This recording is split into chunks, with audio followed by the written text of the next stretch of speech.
저기 저 여자 말인데 5만 원만 더 주면 특별한 서비스를 해준다던데 한번 가볼까? 도시락 배달만 하는 게 아니라던데 알지? 45년 전 그 여름날 자전거 뒤에 태웠던 소녀의 온기가 65세인 지금도 손끝에 남아있는 그런 기억. 나는 그냥 그날을 가끔 떠올리며 살아가면 되는 줄 알았다. 그런데 그 아이를 다시 만났다. 그 아이는 이제 공사판 아저씨들이 돈 주고 외로움을 달랜다는 한바집 여사장이 되어 있었다. 그때부터 내 마음도 흔들리기 시작했다. 공사장 구석구석에서 들려오는 수군거림. 처음엔 귀를 의심했다. 정갈한 앞치마에 단정한 머리 그리고 따뜻한 미소를 짓던 한바집 여사장님이 그런 소문이 주인공이라니. 하지만 그 수군거림은 날이 갈수록 커져갔고 저는 그 소문 속 주인공을 자꾸만 다른 눈으로 보게 됐다. 그러던 어느 날 그녀가 자신을 소개했다. 안녕하세요. 김선미입니다. 그 순간 45년 전 기억이 물밀듯이 밀려왔다. 선미야. 대전 버스 정류장의 그 선미. 청주가 아닌 대전의 이름. 여름은 서울과 달랐다. 무더운 바람이 아직 미련처럼 남아있는데도 여기저기 해바라기가 노란 얼굴을 내밀기 시작했다. 건설 현장의 소음이 귀를 올려댔다. 저는 이재훈, 67세의 건설 현장 소장이다. 35년 넘게 이 일을 해왔고 이번에는 청주 재개발 현장으로 내려오게 됐다.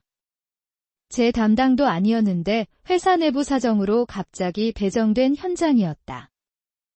소장님, 이번 현장은 얼마나 계실 예정입니까? 사무실에 앉아 서류를 검토하던 중 현장 감독인 박 과장이 물었다. 글쎄, 한 8개월. 늦어도 내년 여름까지는 마무리해야지. 대답하면서도 제 목소리에는 피로가 묻어났다. 8개월이라 또 다른 타지에서의 생활이 시작된 것이다. 35년 동안 이렇게 전국의 현장을 돌아다녔다. 집에 머무는 날보다 출장 생활이 더 많았다. 저녁 숙소로 쓰는 원룸에 돌아와 텅 빈 방을 바라봤다. 여기도 어디나 똑같은 원룸, 똑같은 침대, 똑같은 침묵. 아내 사진을 꺼내 보았다. 이제 4년이 지났다. 그녀가 떠난 지, 여보, 난 더는 혼자서 못 살겠어. 아내가 마지막으로 내게 했던 말이다. 병원 침대에 누워서. 처음에는 이해해줬던 제 출장. 제 바쁜 삶이 결국에는 아내를 외롭게 만들었고 병들게 했을지도 모른다. 장례식이 끝나고도 저는 일을 멈추지 못했다. 이젠 멈추면 쓰러질 것 같아서. 그냥 계속 일만 했다. 아들과는 연락이 뜸하다. 한 달에 한 번? 아니, 더 뜸할 때도 있다. 그 아이도 이제 30이가 넘었으니 제 얼굴보다 핸드폰 속 얼굴이 더 익숙할지도 모르겠다. 맨날 타지로 떠도는 내 인생. 결국 외롭다고 먼저 가버렸다. 혼잣말을 내뱉고는 소주 한 잔을 들이켰다. 외로움은 이제 그냥 제 일부가 된 것 같다. 그냥 내 팔자라며 받아들이며 살아간다. 현장에서의 일주일은 눈코 뜰 새 없이 지나갔다. 공사 일정은 빡빡했고 계속되는 비로 작업은 지연되고 있었다. 그런 와중에도 현장 식당. 이른바 한바집의 여사장님이 자꾸 눈에 띄었다. 어디선가 많이 본 것 같은 얼굴. 그런데 제가 아는 사람들은 다 서울에 있었고 이곳 청주는 처음이었기에 그냥 착각이려니 했다. 어느 저녁 속이 타들어가 소주 한잔하러 현장 근처 포장마차에 갔다. 그곳엔 우리 현장 직원들이 이미 한잔하고 있었다. 어이구, 소장님 어서 오세요. 타지에 오셔서 외롭지요? 제 옆자리에 앉은 반장이 말했다. 저는 그저 웃으며 소주를 한 잔 따랐다. 저기 그 한바집 여사장님 말이에요. 한 직원이 말을 꺼내더니 다른 직원이 얼른 그의 팔을 툭 쳤다. 말하지 마. 왜? 소장님도 이제 우리 식구잖아. 무슨 얘기 하는 거요? 저도 모르게 궁금증이 생겼다. 아, 그냥 식사시키면 도시락 싸서 집으로 갖다 준대요. 그리고 돈 7만 원만 더 주면 그 다음도 가능하다던데. 술에 취한 직원이 말을 이었다. 배고프실 때 불러보세요. 소장님은 더 잘해줄 거 아니에요. 다들 킬킬대며 웃었지만 저는 왠지 불편했다. 정갈한 앞치마에 단정한 말투 그리고 나이 지긋해 보이는 눈매의 그 여사장님이 그런 소문이 주인공이라니. 무슨 소리 하는 거요? 그만해요. 제 말에 직원들은 더 이상 말을 이어가지 않았지만 그때부터 한바집 여사장님이 다르게 보였다. 단순한 친절이라고만 생각했던 그 미소가 왠지 다른 의미로 다가왔다. 그렇게 열심히 밥더 먹으라고 했던 친절이 그게 아니었나? 얼굴을 들어 여사장님을 바라보았다. 분명 어디선가 많이 본 얼굴인데 마음 한 구석이 자꾸 불편해졌다. 공사가 시작된 지 한 달쯤 되던 날 회사에서 환영회를 한다며 회식을 열었다. 소규모 술자리였는데 놀랍게도 그 자리에 한바집 여사장님도 계셨다. 오랜 시간 우리 현장 같이 해주시는 가족 같은 분이라며 모셨습니다. 과장의 말에 모두들 박수를 쳤다. 여사장님은 수줍은 듯 고개를 숙였다. 청주에서는 이분 도시락이 최고니까요. 여러분도 이제 아시겠지만. 감사합니다. 김선미입니다. 앞으로도 맛있는 음식 많이 해드릴게요. 김선미. 선미야. 갑자기 가슴이 쿵 내려앉는 느낌이었다. 선미라는 이름을 듣는 순간 머릿속에 오래된 기억이 파도처럼 밀려왔다. 대전고등학교 선미야. 어딘가 닮은 것 같기도 하고 45년도 더 되었으니 확신할 수는 없었다. 하지만 이름도 같고 저 눈매는 분명. 소주 한 잔을 따르며 용기를 내어 물었다. 혹시 고향이 어디신지? 저요. 대전입니다. 대전. 내 고향 대전. 순간 술잔을 떨어뜨릴 뻔했다. 정말 그 선미였다. 복숭아밭에서 딱 하루 데이트했던 그 소녀. 제 첫사랑이었던 그 선미. 심장이 미친 듯이 뛰었다. 그녀도 나를 알아볼까? 아니, 그보다 먼저 그 소문들은 선미가 그런 여자였다니. 믿기지 않았다. 그날 밤 잠을 이룰 수 없었다. 45년 전 기억이 선명하게 떠올랐다. 대전의 여름은 복숭아꽃 향기로 가득했다. 마을 어귀에 복숭아밭은 분홍빛 꽃망울을 터뜨리고 있었고 바람이 불 때마다 꽃잎들이 하늘 안을 춤을 추고 했다.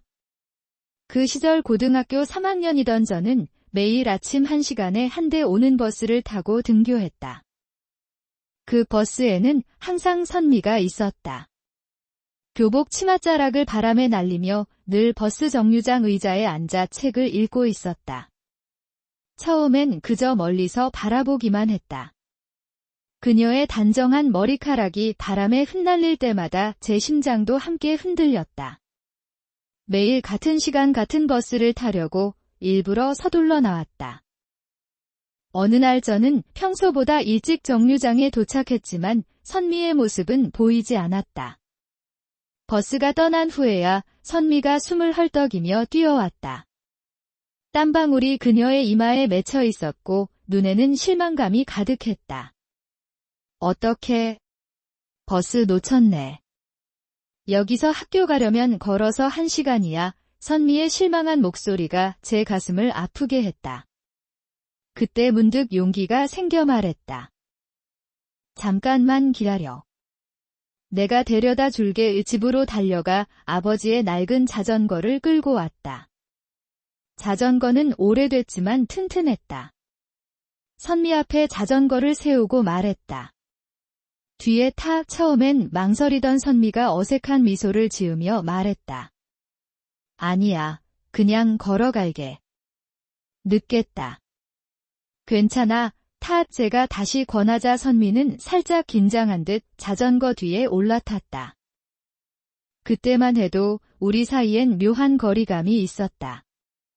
그녀는 안장 끝에 걸터 앉아 손잡이를 잡으려 했다.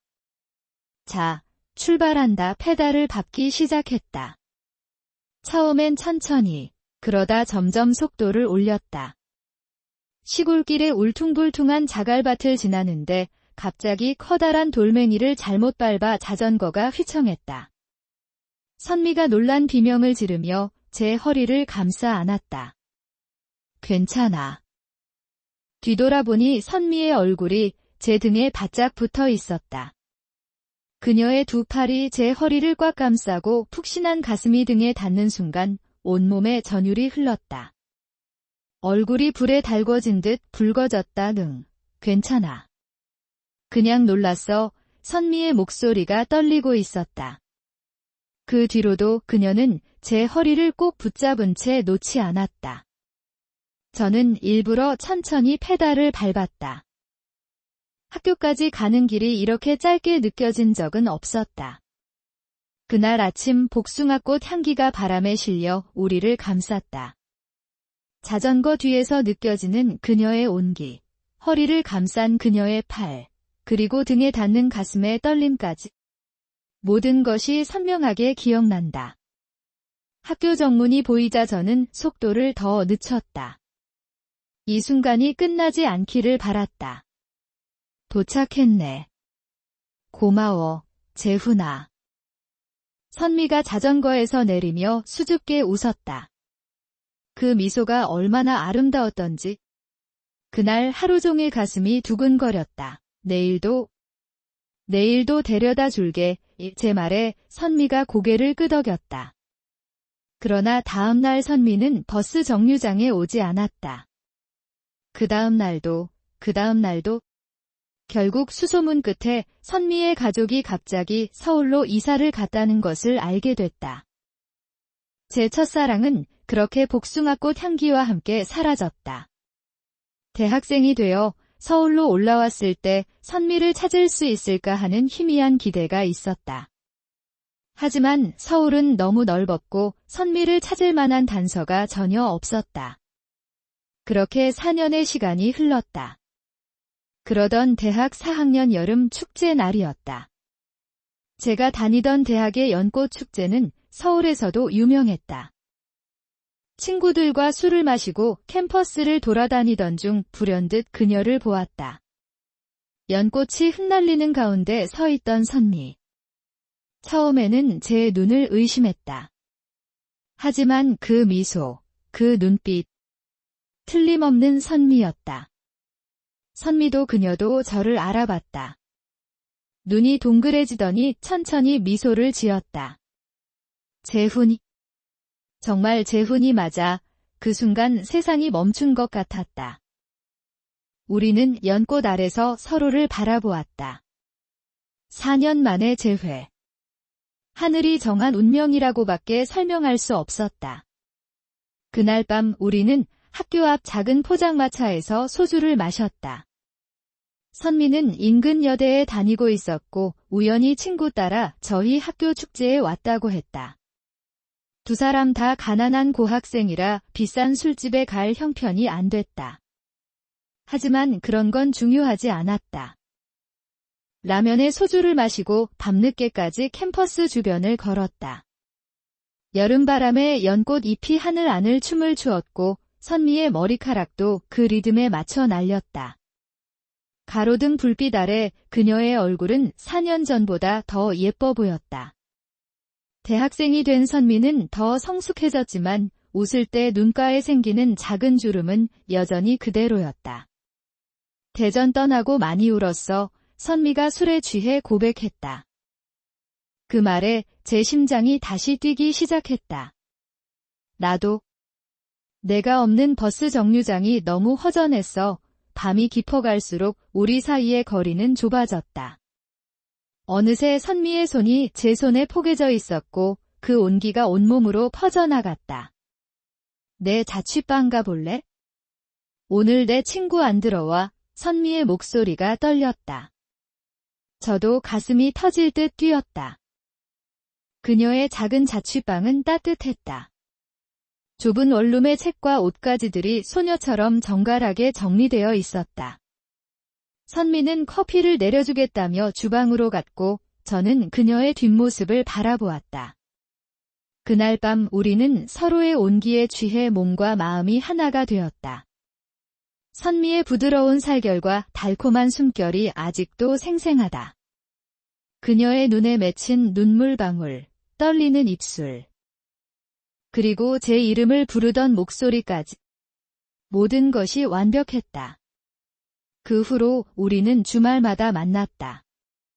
한강에서 자전거를 타고 남산에 올라 서울을 내려다보고 밤늦게까지 다방에 앉아 커피를 마시며 이야기를 나눴다. 그 시절 가난했지만 우리는 행복했다. 그런데 왜 헤어졌는지는 기억이 나지 않는다. 어느 순간부터 선미가 연락을 받지 않았고 그녀의 자취방을 찾아갔을 때는 이미 다른 사람이 살고 있었다. 그렇게 우리의 대학 시절은 마무리되었고 저는 졸업 후 건설회사에 들어가 현장을 돌아다니는 생활을 시작했다. 왜 그날 이후 다시 만나지 못했을까? 그렇게 아련했던 내 첫사랑을 45년이 지나 이렇게 만난 것이다. 그런데 왜 그런 이상한 소문이 주인공이 선미인 건지, 진짜로 그렇게 변해버린 건지, 머릿속이 복잡했다. 내 아련한 첫사랑과 소문 속의 그 여자가 같은 사람이라니. 믿기지 않았다. 다음 날부터 선미를 다른 눈으로 보게 됐다. 그냥 한바집 여사장님이 아니라 내 첫사랑 선미로, 고등학교 때 자전거 뒤에 태웠던 그 소녀로, 대학 시절 품에 안겼던 그 여인으로. 하지만 그 소문들, 돈을 주면 몸을 판다는 그 이야기들은 내 마음을 헤집어 놓았다. 아니야, 그럴 리가 없어. 내가 아는 선미는 그런 사람이 아니었는데, 어쩌면 그 여자가 정말 선미가 아닐 수도 있겠지. 자기 위안이었는지 모르겠지만 한편으로는 그렇게 생각하며 하루하루를 보냈다. 현장 일이 바빠서 직접 한바집에 갈 일은 없었지만 간혹 서류 검토할 때 직원이 도시락을 가져다 주곤 했다. 그런 날이면 마음 한구석이 조마조마했다. 혹시 선미가 직접 들고 오지는 않을까? 어떤 표정으로 만나야 할지.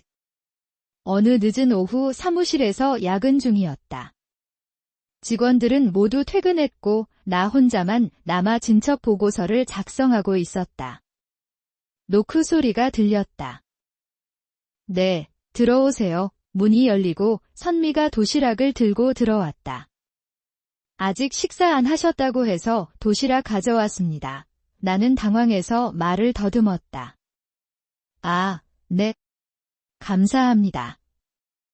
여사장님이 직접 오실 필요는? 괜찮아요. 다들 퇴근했다고 해서. 선미는 도시락을 내려놓고 잠시 망설이는 듯 했다. 그러다 천천히 말했다. 혹시 기억하세요? 대전 버스 터미널 앞에서. 심장이 멎는 것 같았다. 선미는 나를 알아봤던 것이다. 처음부터. 선미가 맞죠. 그녀는 살짝 미소 지었다. 재훈 씨. 난 그날부터 알아봤어요. 우리는 그 자리에서 밤늦게까지 이야기를 나눴다. 선미는 조심스럽게 자신의 지난 이야기를 풀어놓았다. 대학 시절 헤어진 후 그녀는 학교를 중퇴하고 결혼을 했다고 했다. 어른이 되기 전에 두 아이의 엄마가 되었지만 남편은 도박과 폭력으로 가정을 망가뜨렸다고 했다. 도망치고 싶었어요. 아이들만큼은 지키고 싶었고. 선미의 눈가에 눈물이 고였다. 남편이 남긴 빚을 갚기 위해 식당, 공장, 가정부까지 닥치는 대로 일했다고 한다. 그렇게 12년을 버틴 끝에 간신히 두 아이를 대학까지 보냈지만 그 과정에서 온갖 어려움을 겪었다고 했다. 소문은 그냥 소문일 뿐이에요. 선미의 말에 가슴이 먹먹해졌다.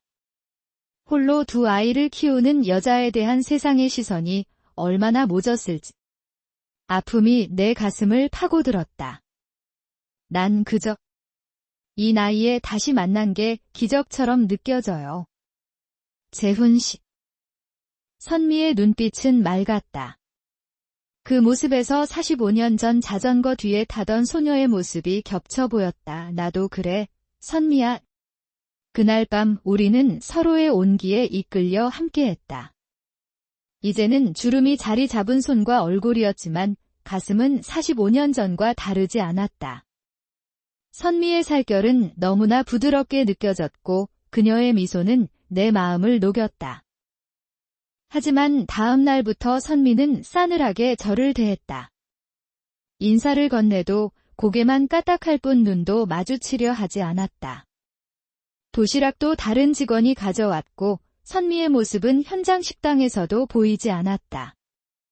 역시 그 소문이 맞았나 보군. 화가 치밀었다. 특별한 사이라 생각했는데 그냥 또 한 명의 손님에 불과했던 걸까? 어떤 남자와 오늘 밤을 보내고 있을지 생각만 해도 괴로웠다. 세월이 무상하다는 생각에 술병을 들었다. 일주일이 흘렀다. 선미와 마주칠 일이 없도록 점심시간을 피해 다녔지만 마음은 자꾸만 그녀를 찾았다.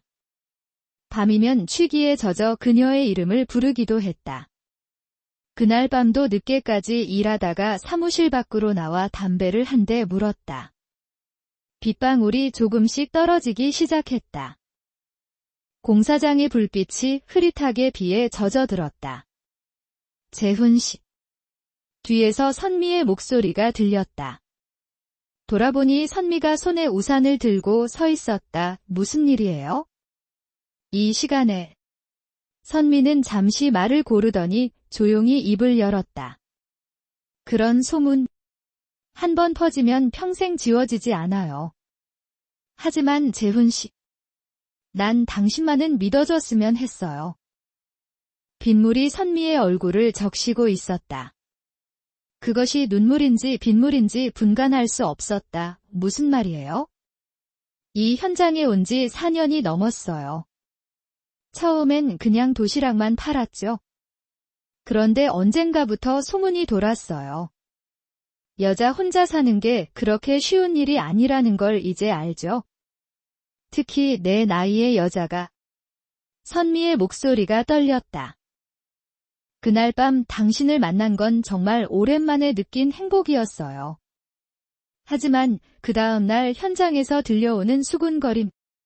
소장님도 결국 그 여자한테 넘어갔다는 말. 당신까지 그런 소문에 휘말리게 하고 싶지 않았어요. 선미의 고백에 가슴이 찢어지는 것 같았다. 그동안 내가 얼마나 어리석었는지. 그녀를 의심했던 나 자신이 부끄러웠다. 선미야. 그녀에게 다가가 품에 안았다. 빗물에 젖은 그녀의 몸이 떨리고 있었다. 미안해. 선미야. 미안해. 저도 모르게 눈물이 흘렀다. 오해와 편견으로 그녀를 다시 한번 아프게 했다는 생각에 참을 수 없는 후회가 밀려왔다. 그날 밤 선미는 자신의 과거를 모두 털어놓았다. 폭력적인 남편과의 생활, 그를 떠나기 위해 감내했던 고통들, 아이들을 위해 견뎌야 했던 세상의 시선들, 그리고 그 소문이 시작된 경위까지. 한바집을 시작했을 때 현장의 한 관리자가 선미에게 접근했다고 한다. 거절하자 그는 악의적인 소문을 퍼뜨렸고 그 소문은 눈덩이처럼 불어났다. 하지만 선미는 두 아이를 키우기 위해 그저 참고 견뎌야 했다. 이제 아이들은 다 컸어요. 딸은 결혼했고 아들은 직장에 다니고. 이 일만 끝나면 대전으로 돌아가려고요. 친정어머니가 아직 그곳에 계시거든요. 선미의 이야기를 들으며 저는 오열했다. 미안하다. 선미야. 미안하다. 내가 널 더 찾아봤어야 했는데. 널 의심해서. 그날 밤 우리는 서로를 위로하며 새로운 약속을 했다. 이제는 다시는 헤어지지 않기로. 여름이 깊어가고 공사는 막바지에 접어들었다. 예상보다 공정이 빨리 진행되어 2달 후면 마무리될 것 같았다. 회사에서는 서울 복귀 지시를 내렸다. 서울로 올라오세요. 다음 프로젝트 준비해야 합니다. 팀장의 전화였다. 하지만 제 마음은 이미 결정이 내려져 있었다. 죄송합니다. 저는 남을 사람입니다. 여기. 이 사람 옆에. 놀라는 팀장을 뒤로 하고 전화를 끊었다. 평생을 회사에 바쳤지만 이제는 제 행복을 선택할 때였다. 아내가 떠난 후 외로움에 시달렸던 날들. 그리고 선미를 다시 만난 기적 같은 순간. 이제 다시는 그녀를 놓치고 싶지 않았다. 현장 사무실을 정리하고 마지막 보고서를 작성하던 중 문득 생각이 스쳤다. 정년 퇴직을 앞둔 나. 이제 어디서 무엇을 할 수 있을까? 하지만 그런 걱정보다는 설렘이 더 컸다. 퇴직금으로 작은 자전거 가게를 차리기로 했다. 어릴 적부터 자전거를 좋아했고 퇴근 후에도 종종 자전거를 수리하며 시간을 보냈던 취미를 이제는 직업으로 삼기로 한 것이다. 공사 마무리를 일주일 앞둔 어느 날 저는 작은 자전거 하나를 사서 선미 앞에 섰다. 오래된 가게에서 찾아낸 레트로 스타일의 자전거였다. 새 것은 아니었지만 정성껏 닦고 기름칠을 해서 반짝반짝 빛이 났다. 선미야. 그날처럼 한 번만 더 내 뒤에 타줄래? 선미는 놀란 눈으로 저를 바라보았다. 그리고 천천히 미소 지었다. 이 나이에 자전거라니. 하지만 그녀의 눈에는 기쁨이 가득했다. 조심스럽게 자전거 뒤에 올라탔고 저는 천천히 페달을 밟기 시작했다. 어디로 가는 거야?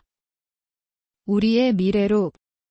청주의 여름은 이제 막 절정을 향해 달려가고 있었다.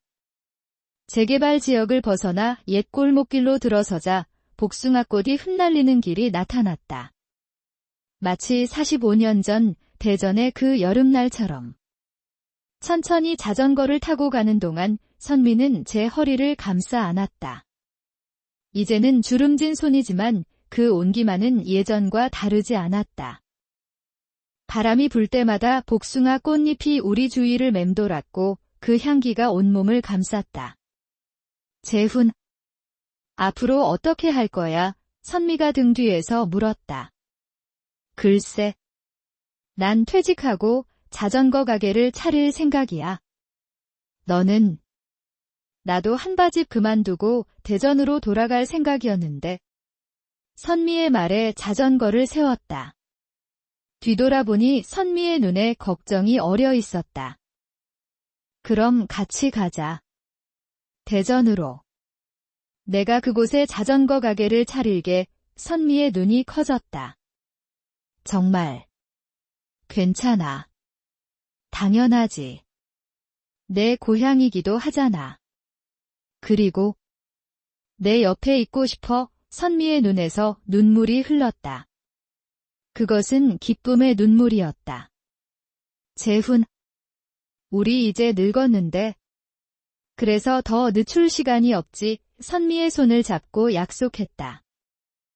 이제 다시는 헤어지지 않을 것이라고. 한 달 후 우리는 대전으로 돌아갔다. 선미의 어머니는 이제 85세가 넘으셨지만 여전히 정정하셨다. 우리를 반갑게 맞아주셨고 마을 입구에 작은 자전거 가게를 열었다. 67세가 넘은 나이에 새로운 시작을 하는 것이 쉬운 일은 아니었다. 하지만 매일 아침 선미가 가져다주는 도시락을 먹으며 마을 아이들의 자전거를 고치는 일은 생각보다 행복했다. 주말이면 선미와 함께 옛날처럼 자전거를 타고 마을을 돌기도 했다. 사람들은 물었다. 그 여자 과거가 안 좋대. 하지만 이제는 그런 말에 상처받지 않는다.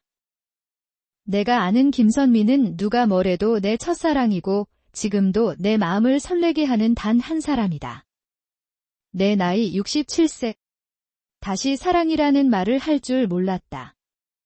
그런데 내가 아는 김선미는 그 여자와 마주 앉아 밥 한 끼 먹어보지도 않은 사람들이 하는 말과는 전혀 다른 사람이다. 가끔 저녁이면 선미와 함께 자전거를 타고 복숭아밭 언덕에 올라간다.